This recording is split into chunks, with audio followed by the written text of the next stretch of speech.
Hello everyone, in this video I'm going to show you how to get a list that you have archived in Trello. So first of all, open up Trello. Now after that, open up the board in which the list was archived.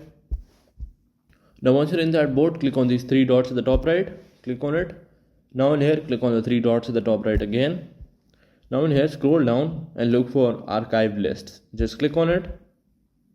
And in here, you will have all the archived lists of that Trello card. So just select on that. And in here click on send to board, and that archived list will be restored. So that is how you can get back an archived list in Trello.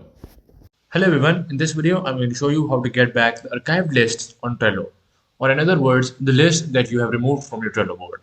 For that purpose, click on these three dots at the top right, click on it. Now in here click on archived items, and in here click on switch to lists, and in here you will have all your archived lists or the list that you have removed from your Trello board.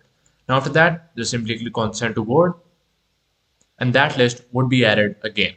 So that is how you can get back an archived list from Trello.